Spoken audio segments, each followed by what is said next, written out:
वेद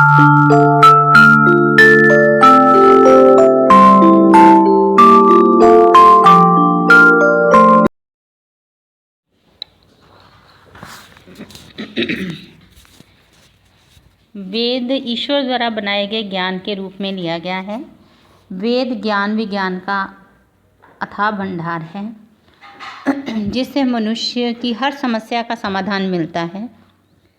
वैसे भी मानव सभ्यता का ये सबसे प्राचीन ग्रंथ है। वेद जैसे कि पता ही है कि 4 हैं: ऋग्वेद, यजुर्वेद, अथर्ववेद और सामवेद। ऋग्वेद का जो संबंध है वो इसमें जल चिकित्सा, वायु चिकित्सा, सौर चिकित्सा, हवन चिकित्सा आदि के बारे में बताया गया है। आजकल के युग में इन सभी का होना बहुत ज़रूरी है, क्योंकि जितनी और चिकित्साएं हैं आजकल जो चल रही हैं, मनुष्य जिसको ले रहे हैं, उनके बहुत दुष्प्रभाव हैं।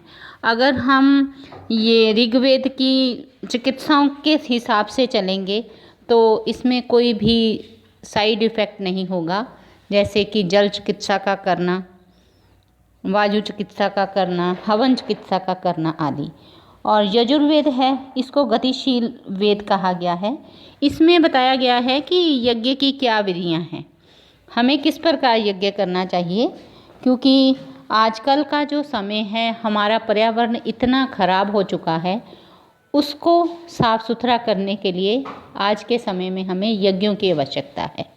जब तक हमें यज्ञों का सही ज्ञान नहीं होगा तो हम अपने इस बिगड़े हुए पर्यावरण को हम बचा नहीं सकेंगे।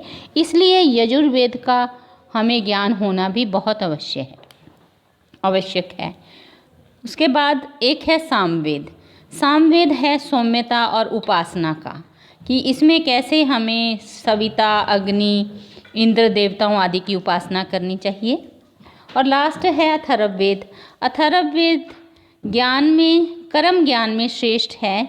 इसमें सभी जड़ी बूटियों और आयुर्वेद की औषधियों के बारे में पता चलता है, क्योंकि आज फिर मानव क्या है, इन्हीं औषधियों की दोबारा वापस अपना मुख कर रहा है, क्योंकि जितनी भी एलोपैथिक दवाइयाँ हैं उनका मानव जीवन में अगर एक तरफ सुधार होता है तो दूसरी तरफ उस पर खराब भी उसका असर होता है। तो जब तक हमें उन औषधियों के बारे में ज्ञान नहीं होगा तो हम अपनी इन बीमारियों का किस प्रकार समाधान करेंगे।